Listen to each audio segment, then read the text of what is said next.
Hi everyone, welcome back to the channel. So been riding around in this Q6 for a little while now, and I just want to let you know what I think of it as a car to drive and how does it compare with the previous car, the e-tron 55.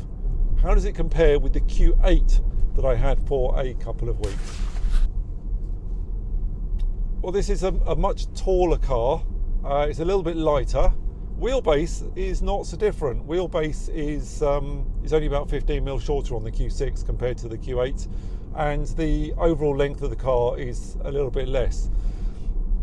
You would think it would feel like a slightly smaller car on the road, but I've got to say it doesn't. When you get in it and you sit in the driving position, because of the kind of shape of the windscreen, the shape of the dashboard, you're pretty sure that you're actually in a larger car, and you're certainly sat quite a bit higher on the road, so it does feel a little bit different from that point of view. A friend of mine took one out for a test drive and a Q8, looking at replacing their electric car at the moment, and they came back absolutely convinced that the Q6 was the bigger car of the two, but actually the Q8 is significantly longer. In terms of driving it, I do find this really responsive. I did have the e-tron 55, which was 400 horsepower in boost mode, 335 when not in boost. This Q6 is, I think, 388 because this is the Quattro. Different markets, different power outputs, and it's got the same motors as the SQ6. So it's all about what software Audi have chosen to fit, and whether you pick the rear-wheel drive or the all-wheel drive. But this Quattro is incredibly rapid. It certainly feels like it's got a bit more punch off the power initially. When you're accelerating, it feels like it's just got a bit more oomph to it. It picks up a little bit quicker. 0 to 60 time, I think on paper, it's kind of 0.2 slower in the Q6, but on the road, it actually feels like a slightly quicker car. Well, what about suspension and ride quality? The one thing that was really lovely with the old e-tron 55, that would just float over every imperfection in the road. That was just kind of took it all out, and you were completely unaware of manhole covers and the cracks in the road and the small potholes. It would just float over the top. The Q8 less so, because they tightened it up and made it a nicer driver's car, a more involving driver's car, something more like a BMW 5 Series than a big Audi.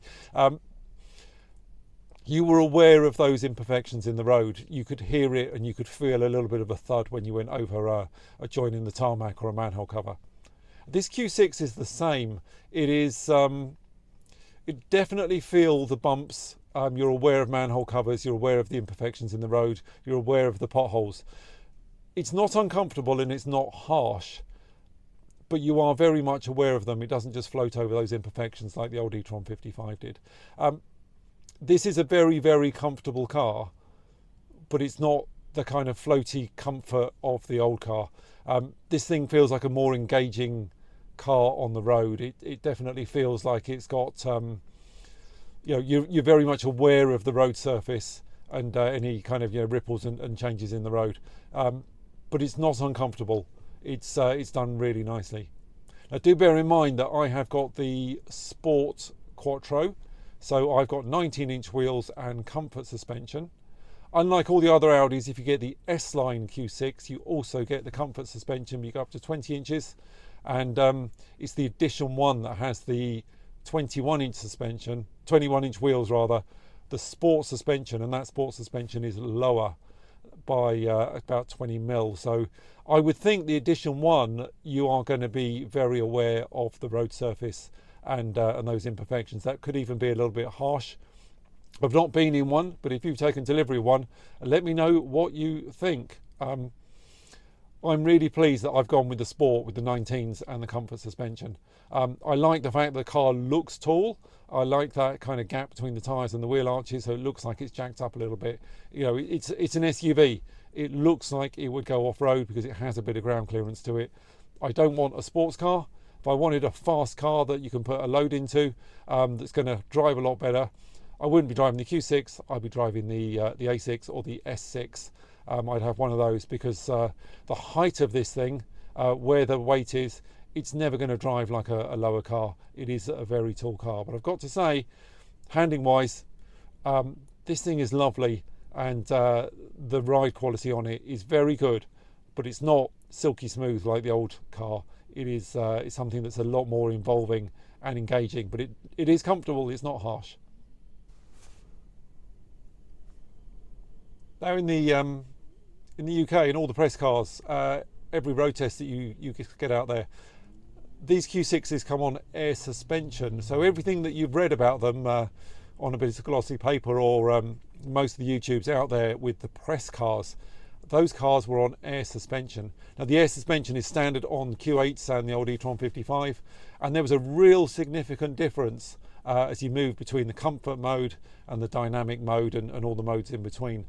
Even had an off-road mode which was raised significantly higher, and then that would make adjustments to the four-wheel drive and the stability control.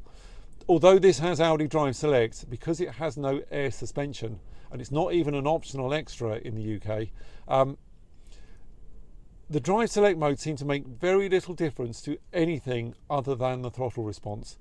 In efficiency, it's quick, you just need to move your foot a bit further. In dynamic, it's quite snappy. It's more like a Tesla. It's you squeeze your foot on the throttle slightly, and you get thrown back into the seat. It really does kind of snap at the throttle when it's in dynamic mode. I kind of find it a bit too much. I prefer my car just to be a little bit more gentle and lazy. I'm really more for comfort rather than for speed, and yeah, that's how I like my car. So this is good for that. It's quite easy to drive it softly and gently if you want to, as long as you're not in dynamic mode. If you put it in dynamic, it is going to feel pretty snappy on the throttle. In terms of suspension though, you cannot change the ride height with the Drive Select. You do not change the dampers, you do not change the steering feel. It might change the steering between kind of lighter and heavier. I've tried a couple of different modes out, and I'm really not noticing a difference. The only difference I'm feeling on the Drive Select modes is that throttle response, that snappiness in dynamic. So what would I rather be driving? Back in my old e-tron 55, into a Q8, or pleased that I got the Q6? Well, there are reasons why the old e-tron 55 or the Q8 is a better, more comfortable car than this Q6. There are reasons why this Q6 is the more sporty, kind of dynamic car than the Q8 and the old e-tron 55. On balance, taking everything into account, I reckon the Q6 is the better car to drive. Combine that with the other things like the extra range. I don't really need, but it's kind of comforting to see a big number left on the battery. I love the tech on this thing, although I am having a few niggles with a few bits and pieces on it. I like the interior. I like this feeling of space around me.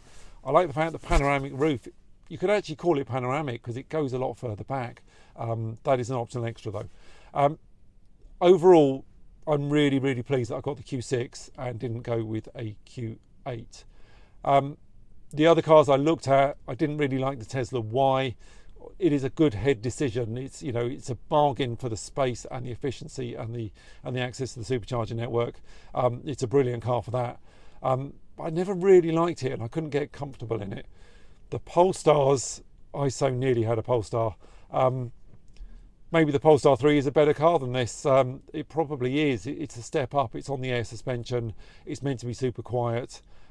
Everything I've read about it and watched about it is really, really positive.